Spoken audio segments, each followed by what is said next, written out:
Há 16 anos, o Canal Futura entrava no ar e dava início a um projeto social de comunicação inovador, em que a televisão funciona como agente de mobilização da sociedade para os assuntos ligados à educação.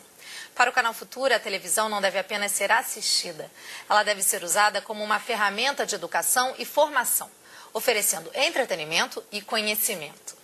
E para isso, além da programação televisiva, o Canal Futura possui ações estratégicas que contribuem para o desenvolvimento pessoal e comunitário.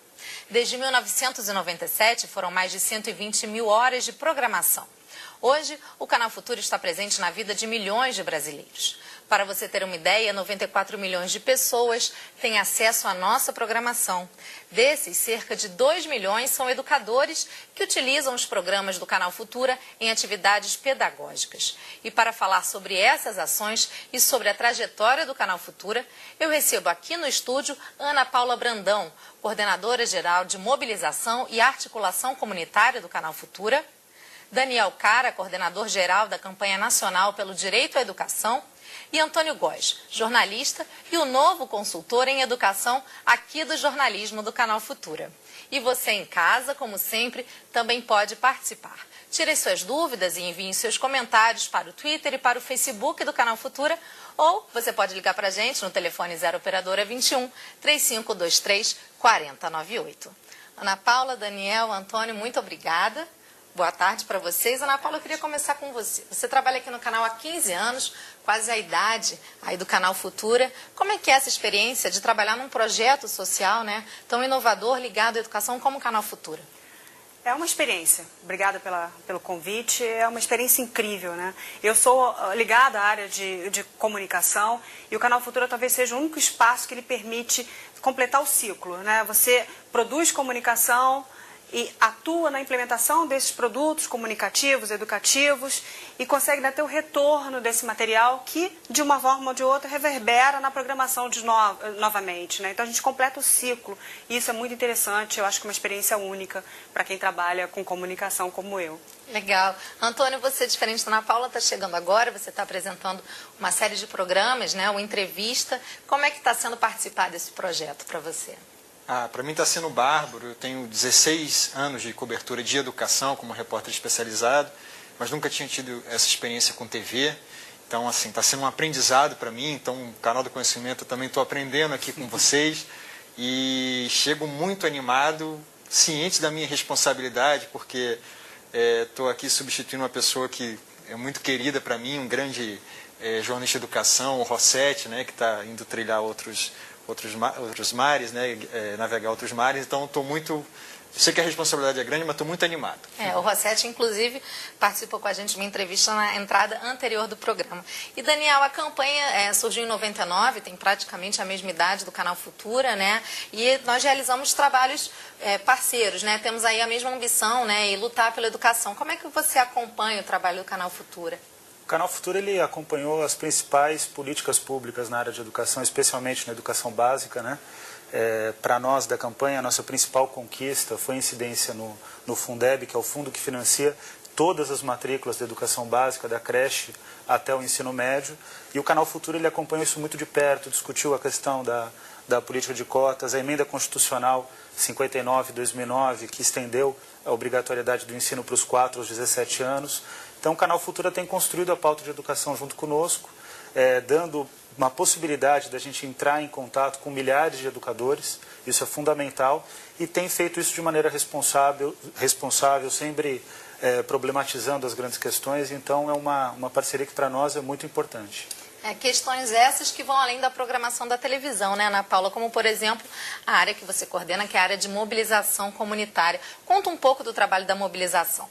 Pois é, o trabalho é muito dinâmico, né? A gente trabalha a partir dos programas, dos diferentes conteúdos que o Canal Futura produz, a gente busca parceiros em potencial para a implementação desses conteúdos. Então, a gente trabalha desde todas as instâncias do governo, secretarias municipais, estaduais, governo federal, trabalha com ONGs de referência, tanto na hora de você construir os conteúdos, mas também de implementá-los, né? Então, você dialoga com diferentes atores sociais que têm uma interface complexa com o tema educação. E educação é basilar, né? A gente parte do tema educação para trabalhar com todos os demais conteúdos. A gente está mostrando agora um trechinho do projeto Cor da Cultura. Esse é um projeto chave aqui para a área de mobilização, né, Ana Paula? Isso, o projeto Cor da Cultura começa desde 94 e a gente vai trabalhando conteúdos, construindo conteúdos que tenham a ver com a temática étnico-racial, né, para dar suporte à implementação da Lei 10.639, que surgiu lá em 2003. Então, toda essa construção de conteúdos e todo o percurso de formação para os educadores, a gente construiu ao longo disso com diferentes parceiros, universidades, sociedade civil, especialistas, e aí a gente faz formação direta com as redes de educação. Não só com as redes, mas também com ONGs e grupos que trabalham com essa temática, universidades. Então, o foco é a formação para o educador, porque a gente precisa apoiar a implementação da lei, mas a gente abre esse espaço para diferentes atores também participarem da formação. Bacana. Antônio, pela sua experiência como jornalista aí na cobertura de educação, como é que você vê, por exemplo, educadores utilizando o audiovisual, novas tecnologias em sala de aula? Como é que você acompanhou? Isso, ao longo dos 10 anos, tem sido cada vez mais comum, né? Como é que você avalia esse processo? É um potencial enorme, né? E eu estava lembrando aqui também, assim, desde o final da década de 70, já com talvez o programa de comunicação em massa mais estudado, mais avaliado e mais conhecido, já com seus impactos positivos, consolidados e comprovados em pesquisas em periódicos científicos bem feitos, é o Vila Sésamo. E o Vila Sésamo nasce lá no final da década de 70, uma coisa muito interessante, que é como tem aqui o Futura também. Assim, tem a intenção, desde o início, nada era por acaso. Tinha uma intenção de fazer um conteúdo de massa, que não parecesse um produto pedagógico, no sentido de ser usado em sala de aula, mas um produto de massa, ou seja, tem também um caráter de entretenimento, porém muito bem pensado, com cada personagem tendo uma função determinada. E também, assim como aqui no Futura, com uma intenção também, uma preocupação de criar esse material que tenha relevância, tenha um impacto na audiência, no caso ali mais eram crianças de idade pré-escolar, mas que tenha também assim, uma preocupação em avaliar os seus impactos. E foi avaliado, assim, a gente tem várias evidências no caso de Vila Sésamo, e aí tantos outros beberam na mesma fonte, a gente sabe o quanto que aquilo ali teve impactos positivos na questão cognitiva, na aprendizado em matemática, em português mais direto, mas também em questões muito mais amplas, ou seja, valores, questão éticas mesmo que o programa traz. Então, assim, bebendo nessa fonte, muita gente boa está fazendo coisas bonitas e o Futuro é um exemplo disso. Legal. Daniel, essa mudança de paradigma, né, ao longo dos anos, como o Antônio colocou, mostra que a educação não é mais só um papel da escola, né? Todo mundo tem que estar preocupado com essa questão, né? A educação realmente saiu aí dos muros da escola e passou para toda a sociedade. Você percebe que essa é uma preocupação maior hoje em dia? Está saindo, né? A gente tem agora uma série de iniciativas no Brasil, no mundo todo, isso já é um grande tema, né? Mas, sem dúvida nenhuma, a Educomunicação, que tem uma forte interação aqui com o trabalho do Canal Futura, é uma fronteira importante.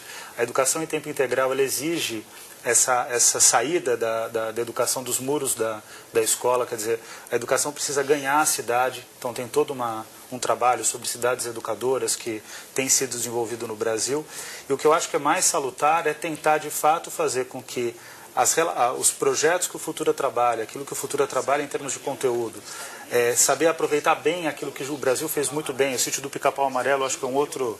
Eu fui praticamente criado nessa época, né? Estava na escola e o mundo da imaginação do Sítio do Pica-Pau Amarelo foi um elemento importantíssimo na minha formação. Então, saber como se dá essa interação, saber fazer com que isso seja uma preocupação educacional. E também estabelecer relações entre o mundo da cultura, vocês estavam mostrando em relação a 10.639. Criar uma relação entre o mundo da cultura e o mundo da educação é algo que o Brasil precisa fazer urgentemente. Então o Canal Futura dá uma contribuição, outros veículos também têm trabalhado nessa vertente, mas de fato acho que essa é uma fronteira que ela precisa ser sempre rompida e o Brasil está começando a se caminhar a essa nova tendência mundial, né, de expandir os muros da escola. Legal, a gente mostrou agora há pouco trechos do programa Afinando a Língua, que é sobre língua portuguesa, aqui do Canal Futura, apresentado pelo Tony Belotto. Eu vou aproveitar para trazer um comentário do Wagner Schutz via Twitter. Ele diz o seguinte: é importante as organizações sociais se preocuparem em dar visibilidade às suas ações. Isso contribui para uma mudança social, já que as suas atividades são de interesse público e impactam na sociedade. Essa é uma das razões do Canal Futuro existir, né, Ana Paula? Esse diálogo com a sociedade civil, ele é fundamental, né? Nada se faz sem parceria, né? E eu acho que o Canal Futura faz muito bem parcerias. A gente gosta de se colocar nesse local de ponto de encontro, né, de chamar diferentes atores, diferentes partes da sociedade para pensar e lutar e construir materiais, e equipamentos e tecnologias em prol de alguma causa. Trabalhamos por causas. Então, sempre, obviamente, passando do pressuposto da educação. Não tem uma intencionalidade, tudo tem uma intenção, né? A intenção sempre é trabalhar com o campo da educação, mas de diferentes formas, né? Eu acho que a gente tem um enorme desafio, que é trazer a sociedade civil e ressignificá-la, né? As ONGs ficaram muito comprometidas nos últimos anos, uma dificuldade delas conseguirem sobreviver, e a gente precisa trazer esses atores para dialogar com a gente e garantir e ressignificar esse papel decisivo que eles têm na sociedade brasileira. Essas novas linguagens, né, é um dos temas aí das entrevistas do Antônio. A gente vai mostrar agora um trecho do programa Entrevista, que é uma série, a série que o Antônio apresenta sobre educação em múltiplas linguagens. Ela vai ao ar toda segunda e quarta, às 9 horas da noite. Hoje, inclusive, o programa vai trazer a entrevista com a Lúcia Lima, diretora executiva do Instituto Paulo Montenegro, e ela vai falar sobre o Pacto Nacional da Alfabetização. Esse é um tema importante, né, Antônio? Como é que foi assim, trabalhar essas questões de educação, ter esse aprofundamento aqui nas entrevistas para você? Foi muito interessante. Desde o início a proposta era, quando a gente fala de trabalhar a alfabetização em suas múltiplas linguagens, não entendendo que a alfabetização não é apenas aprender a ler e escrever. E aí a gente usou a alfabetização com um sentido mais amplo mesmo, que desde as habilidades, claro que ninguém está desmerecendo, é importantíssimo as crianças, como no caso do pacto que você mencionou, é importantíssimo as crianças saberem a ler e escrever na idade adequada. Porém, a gente espera muito mais da escola, e não só da escola, e da sociedade, né? Então, na série a gente teve oportunidade para falar também sobre as habilidades não cognitivas, ou seja, aquilo que não é avaliado, não é português, não é matemática, são comportamentos, às vezes éticos mesmo, mas capacidade de um jovem ter mais motivação, não desistir de uma tarefa, coisas que também fazem parte do papel da escola, fazem do papel da sociedade. Então, nas entrevistas também a gente procurava sempre não apenas jogar nos ombros da escola toda a responsabilidade por toda essa tarefa que é muito maior do que a escola, como a gente tem falado aqui, né? E, Daniel, como é que tem sido então a ação da campanha em relação ao pacto, já que a gente estava falando sobre esse assunto? Então, a campanha ela participou do processo de construção da avaliação do pacto, né? Eu queria frisar um aspecto importantíssimo, isso demonstra a seriedade do trabalho que vocês desenvolvem aqui, que foi colocado pelo Antônio. A questão da alfabetização ela vai muito além de simplesmente ler e escrever, né? A alfabetização, na verdade, é a construção de repertório de leitura sobre o mundo. Então, quer dizer, trabalhar bem essas questões da cultura, como que você consegue desenvolver uma avaliação, por exemplo, que avalie também a questão do não cognitivo, a questão do comportamento, quer dizer, a capacidade de raciocínio sobre aquilo que a criança está vivendo. Então, nesse sentido, a gente tentou, em relação ao pacto, tentou colaborar para que o pacto fosse um pouco mais amplo, né, do que aquilo que ele se pretende hoje, né, que é simplesmente avaliar como está se dando o processo de alfabetização mais seco, né? Agora, é um processo, né? A existência do pacto é um avanço, é um ganho. A gente precisa agora aperfeiçoar essa política pública. Ela é muito baseada em experiências do estado do Ceará, experiências bem-sucedidas, mas que a gente acredita que o Brasil necessita de ir além daquilo que está sendo trabalhado no Ceará ou então em alguns outros países que foram tomados como modelo. Bacana, a gente está mostrando um trecho de um outro programa, já tem uma importância grande aqui na nossa programação, que é um Pé de Quê, que fala exatamente sobre essa construção de saber, né? Formação de Saber, é um programa já bem tradicional aqui do canal. Agora, Ana Paula, você falou que a gente tem aí uma rede com mais de 15 mil instituições, né, a rede de mobilização, e a gente tem uma pesquisa recente que mostra que dessa rede, 97% consideram que o Futura contribui com informações novas para as causas que elas defendem, né? Isso é muito bacana, né? Isso é muito bacana. E é justamente porque a gente está o tempo todo em diálogo com eles que a gente consegue trabalhar temáticas que sejam próximas a essas necessidades, né? A gente não está descolado da sociedade, estamos juntos e construindo ferramentas e estratégias para a gente poder atuar diretamente. E aí tem tanto o que fazer, né? Tem tantas lacunas na sociedade brasileira, tantos problemas a serem resolvidos, e o Canal Futura dá a sua contribuição justamente na construção desses equipamentos e dessas tecnologias para você trabalhar isso. A gente constrói, e aí dando um exemplo, né, dos projetos que a gente desenvolve hoje no território, nos diferentes territórios, como a Maleta Futura. Então a gente está na 5ª maleta, construindo a 6ª maleta, que é, na verdade, um equipamento... A gente tem a maleta aqui, vou pedir para o Pois é. João trazer para mim, traz aqui para a Ana Paula poder mostrar. E a maleta literalmente é uma mala, né? E nessa mala a gente coloca os materiais do Futura divididos, obrigada, por questões temáticas. Nesse caso aqui é a maleta infância, né? Então, do ponto de vista da educação integral, a gente construiu uma série de materiais lúdicos, educativos, com essa temática e de outros parceiros institucionais. Então, essa maleta, ela vai recebendo esses materiais e vai sendo doada para as instituições que vão trabalhando isso no seu fazer cotidiano, né? Então, ela recebe esse material, desenvolve projetos e a gente monitora. O desenvolvimento desses projetos, eu não vou abrir porque tem muita coisa aqui, gente, vocês não fazem ideia, é gigante a maleta. As diferentes respostas e trabalhos que são desenvolvidos, isso aqui é um dispositivo de comunicação, cada um desses materiais aqui dá origem a outras tantas experiências, né? São incontáveis experiências. Então, tem a maleta hoje, de atividades, né? Tem exatamente. Teoria. Está no Brasil como um todo o projeto, né? O Brasil inteiro tem, de alguma forma, dialogado com as diferentes maletas. Legal, bacana. Antônio, você agora, além do programa Entrevista, dessa série nova do Entrevista, você também está assumindo aí como consultor do jornalismo aqui do Canal Futura. Qual é a sua expectativa para essa nova função? A expectativa bem, tem um frio na barriga que é muito positivo, que tem que ter.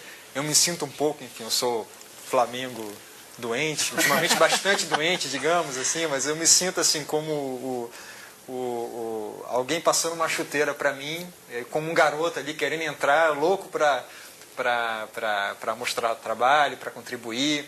E, de fato, assim, minha carreira sempre foi construída no jornalismo impresso. Eu sempre tratei de educação em jornais como a Folha de São Paulo e ultimamente no jornal o Globo, agora como editor adjunto da editoria País. Então, sempre minha carreira foi falando muito para um público digamos, mais formadores de opinião, desses jornais mais de qualidade, né? E nessa série que eu tive já o privilégio de fazer para o Futura, eu já pude perceber, assim, quando o garçom do restaurante que eu fui falou que viu o meu programa e comentou, e isso para mim é uma coisa tão excitante, nova, e assim, vai ser um desafio trazer discussões complexas como essas que a gente está acostumado a fazer com o Daniel. Daniel volta e meia é procurado por mim para comentar esses temas complexos, né? Agora fazer numa linguagem que seja acessível, porque aí sim eu acho que a gente vai ter a oportunidade de fazer diferença.